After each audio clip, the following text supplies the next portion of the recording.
So after I shot the first video, I had a lot of requests to describe the differences between the first generation and the second generation. So some are obvious, some are not so obvious. When I shot that intro video just now, I just tried to play a little finger style, a little slap on both. And you can hear there's a tonal difference. I mean, I haven't listened back yet, but I mean, when I play it, I can hear it. And I think the sound is definitely more responsive that you feel. So the first obvious difference is the pickups, the new Marcus Miller J Revolution, they're calling it, in the vintage, and these just have the regular vintage jazz bass set in the series 1. So there's an obvious difference there, and it's a hard thing to describe. You know, it's more of a response kind of thing. The way the bass responds when you play it. I brought it to Berkeley, and I played it through an amp on Friday all day, and it really just responded better. It was clearer. The sound's a little clearer. It's punchier. It seems to speak a little bit better. Had a bunch of teachers try it, and they all really liked it. There is a big difference. It may not sound that different in the recordings because they both sound really good, but there definitely is a difference in the response and the playing of it. And I certainly, this is quite a step up, you know, from this bass here, which is very good. But this is definitely a step up. So that's the first thing. The preamp has definitely been tweaked, and the pickups are definitely more responsive. So the other thing, the second thing here, and I'm going to try to post some pictures with this as I go through. I'll see what I can muster up here. The second thing that's kind of obvious here is the fingerboards on the V7s, the regular ones, they went from rosewood to ebony. So obviously I've got a vintage model here, so that's kind of a moot point here, right? They're both maple, it's same thing, you know, as the old one here. It does feel a little different though. The profile of the neck feels a little different, not drastically different, but a little bit different. The biggest difference you feel are the frets being rolled over. It's the same on the vintage. You still have the same 2mm frets, 2mm frets on the vintage. They went up to 2.4 on the regular V7, and that's more like, I guess, what we would call jumbo frets, you know, on a Fender, which I like a lot, and those are on, you know, some of the mid-70s probably basses, you know, they have those jumbo frets, but these are great. These are a nice size, really good. The biggest difference here, and it's huge, you know, it doesn't seem like a big thing. When you just look at this, it's hard to even tell, but if you feel it when you play it, is the edge of the fingerboard is rolled over, is smooth, and it's round, and that's that soft feel I always don't like in other basses. They always feel flat. They play fine, they sound fine, everything like that, but then, you know, I get to my basses and they have that round. I always described it as a soft feel, and this has it. They went through and they totally changed that, and this is totally smooth now through here, and it's awesome. It sounds great. This is the I have the the alder body on both of these basses. These basses both have the alder body. It comes with an ash option also, okay? So that's a huge difference. It seems like a small thing, but to a player, the feel and just that is, you know, that's enormous for me. They say they changed the neck profile a little bit. I don't really notice a big difference in the shape of anything here. I mean, maybe a little bit. I can definitely tell the string spacing is a little bit narrower on the Gen 1 than on this Gen 2. So I don't know if the neck is a hair wider or not. I don't think so. It still feels comfortable.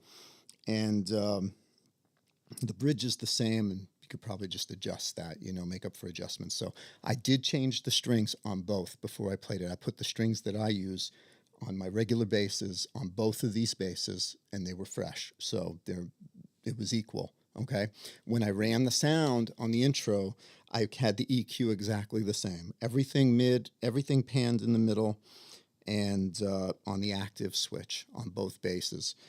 So it was identical setup, no EQ on the recording, direct into the Scarlett 1818 into my laptop, and no EQ at all, not on the mix or anything. So that's just flat sound in there. That's what it sounds like, okay? Another feature is the pickup covers here. So they went from the two plastic covers, they now have an ash piece of wood here. This is wood, and it's inset, which is really nice. You want that. You want the inset because the old one on this. They had the two covers and, you know, the plastic. I mean, it works and everything, but if you've got a belt on or a shirt on or something like that, it's going to start scuffing up on there, you know. And the old one, the neck plate is just bare. And the new one here, it's got a bit of a, just a Sire on there, and it's got an etching on there. I'll post a picture of it during the video. I'll shoot a picture and I'll put it up there for you to see. So that's a big difference. The covers come on, they used to only come on the 4-string. Now they're coming on the 5-string also. And so you can get the pickup cover. Of course, I don't use it. I can't play with that on. Marcus plays with that on because he uses that for his palm to get his distance for the popping. But I use my knuckles into the pick guard. So that's what I do. And little changes. They put it, you know, just to note it on the serial number. There's a, it's probably upside down. But anyway, I'll put a picture of it.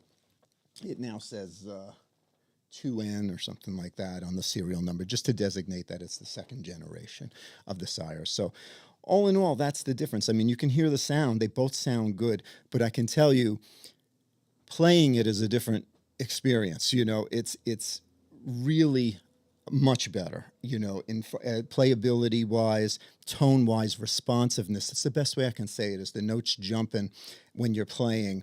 And I like the string spacing and everything. That one's a little narrower, but, you know, you get used to that. That's not a big deal. Some like it narrow, some don't.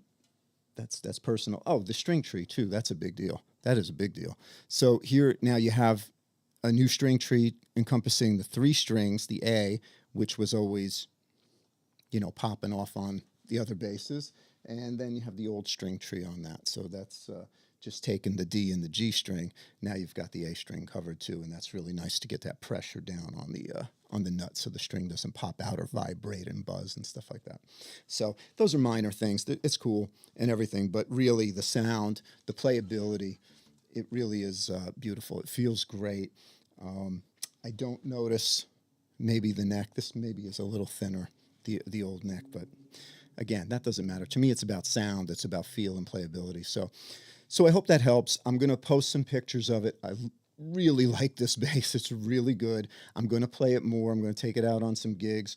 And I hope that helps with just clarifying between the two.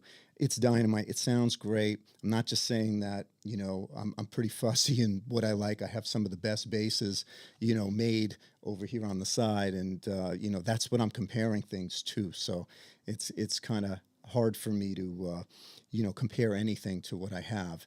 And this is great. This is awesome. Like I said, I played it at Berkeley. I'm going to bring it again this week and play it some more live. But it sounded great in the classroom and stuff. And I'm going to take it on some gigs and we'll try it out. So maybe down the road, I'll post some videos, some Groove Yard videos playing on it, right?